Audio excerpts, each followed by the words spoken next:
In this symphony we call life, there's a reoccurring theme. The concept of being self-made. It's a melody that resonates with each of us. And it's not about our achievements or how much material wealth we gained. It's about our resilience when we face adversity, the courage to keep dreaming, and the grit to pursue those dreams relentlessly. We sculpt our narratives with every choice we make along the way, from humble beginnings to the pinnacles of success. It's the journey that defines us. We're all self-made. Really, the main thing is just that human connection and the friendships I've made. Tattooing's given me that vessel, and then just the good nature of me and my clients connecting has really given me everything that I have. You know, I tattooed a gold medalist that was getting a little stroke for every time he won gold, or, you know, someone that lost their father or son or daughter. And so like these moments that I'm able to interpret for someone, I feel really honored to be able to do that for people. That was one of my favorite changes in tattooing, was people started like seeing the different artists and valuing them as artists, and then wearing them like a Picasso, like, oh, I got this from Luke Wessman, or I got this from Tim Hendricks, and that to me is just like rad. It's a really high level of respect for the artist that wasn't there. It used to be just like, oh, I got it from some shop, some big burly dude with tats. For me, tattoos were armor. I grew up around a lot of thugs and gangsters, and I was a skinny kid, and I figured if I looked meaner, people would mess with me less. So I started getting tattooed just to have more armor. And then I kind of fell in love with the art and saw what was possible. Tattooing found me, and it never let go. If there was ever a moment I was bored as a kid, my mom would just be like, draw something or build something or create something. So art just kind of grounded me. It kind of gave me an outlet where I could just kind of channel, you know, thoughts, feelings, ideas. So it was actually my savior. Art really saved me as a kid. It actually kept me out of a lot of trouble. It was just my own battle. The harder I worked on it, the more it would give me. Kind of growing up on my own, I've always had this like self-made moniker, which is like, I gotta do it on my own and I gotta figure it out. Kind of let me make my own rules, and I'm still making my own rules to this day. And then the byproduct is just wonderful people and great relationships, and, you know, star athletes and great actors and fucking amazing electricians and just people all over the world.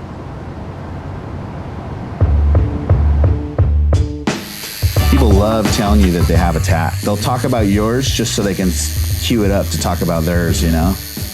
And they're like, oh, I like your tats. I have this one. Yeah. Which is cool.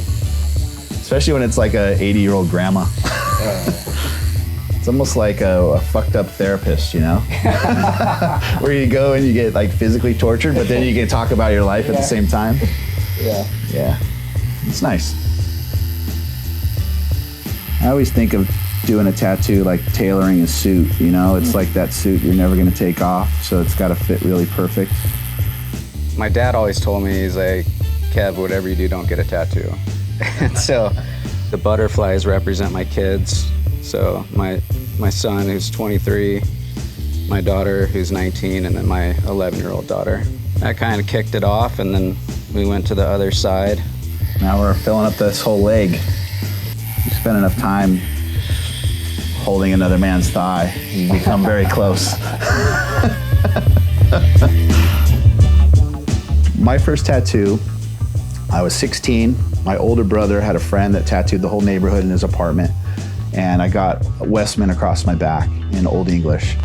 At the time, all I saw was like the gangsters and the drug dealers in my neighborhood, and that's kind of some of the tats they had. It was Old English across the back and neighborhoods, and all around the room was fishing poles and stolen car stereos and surfboards and wetsuits, and it was all this trade from the neighborhood. I just remember that being my first really cool tattoo experience, just kind of soaking all that in, and I pretty much got tattooed every few weeks from that day on. You know, surrounded by gangbangers and military, the ocean was the only escape, because even in the parking lot there was gangsters. But you get out in the water and it was good, you know, it's where you could kind of just be at one with nature. So I started getting in the water pretty young. This surfer that was a tattooer moved to Oceanside from Florida, and he was an amazing artist. So him and I hit it off. Through kind of my time getting some tattoos from him and hanging out with him, he asked me if I wanted to learn how to tattoo, which was kind of crazy in the 90s. You didn't know how people started in tattooing. It was such a taboo industry. So it found me even when I wasn't looking for it. It was a real kind of secret profession. I have so many cool people I get to tattoo, you know? Like a Darius Rucker, Jalen Ramsey, like famous, all kinds of crazy people. And then the people they connect with, you give them something to take home, but it's like, I want to take home something. So I'm gonna see if Dingo will do a little tattoo on me. Classic palm tree's kind of sick. I mean, dude, I've got pretty dumb tattoos, so like, don't like stress. Yeah, let's do this. Oh yeah, it's kind of a vibe. Yeah, a little double line, kind of like gives a little motion back there. It kind of looks like it's already there. Got my driver's license in California.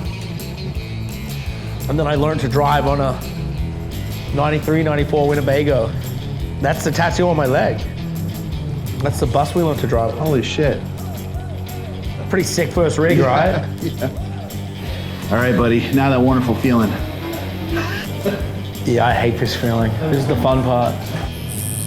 I've been living here since I think I was 15, 16 when I moved to California.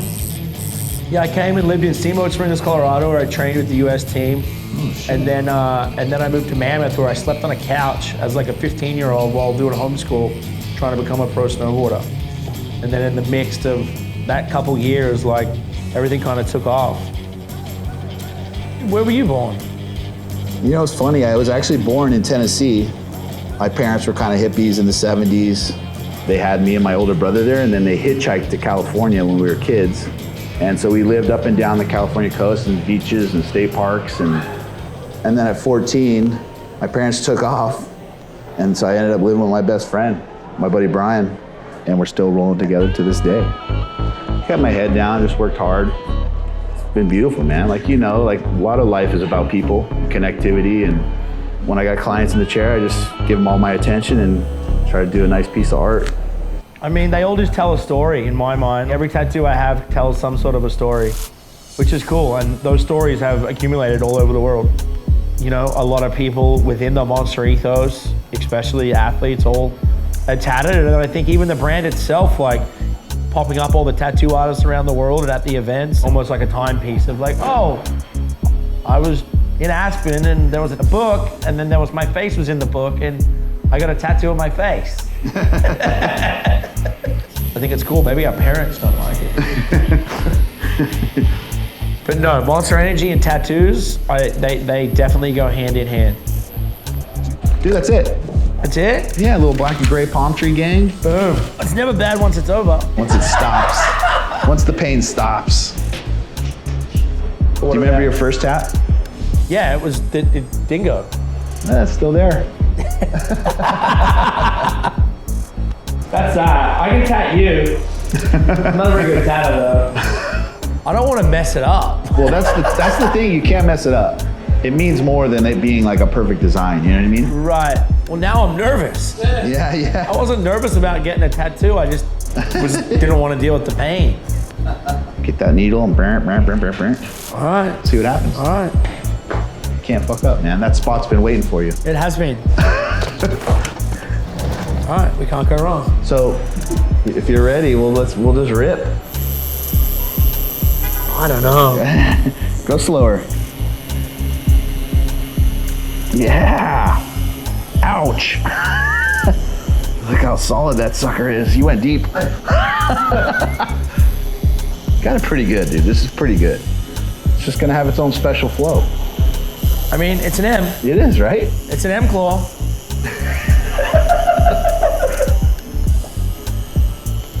All right, sorry for ruining your body. Nope, you beautified, bro. I love it. It's an M claw. Yeah. There we go, don't give up your day job. I'm not even bleeding that much. I mean, I felt your pain. As somebody that gives pain for a living, I'm glad I could give a little bit back. Thank you. Appreciate that. Thank you. Heal good. Make sure you put a little cream on it. Aftercare. Yeah, a little bit of cream. Stay out of the ocean. Maybe try and let sweat. Yeah. Give it a slap here and there, and then you'll be good. I think as humans, we all need community, and I feel like we all find it in our own ways. You know, I found it through tattooing. It kind of opened me up to a lot of people, and then those good people I've kind of kept in my life and made them a part of my community, and then in turn got to be introduced into theirs. When I set out with tattooing, it was really just survival. And then as I found my footing, I kept moving the goalpost, just grow and expand the boundaries of what maybe a normal tattooer would be. I just want to smash that. You know, you look at all the athletes that Monster has under their umbrella, and it's like all these individuals that have worked really hard to hone in their craft and to keep going and to keep bettering themselves.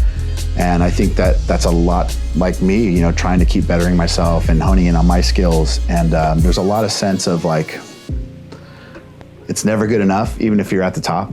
And I think people that are really pushing themselves kind of always feel that fire. If we can do that and stay humble, I think that's where it's at. And that's what inspires me the most.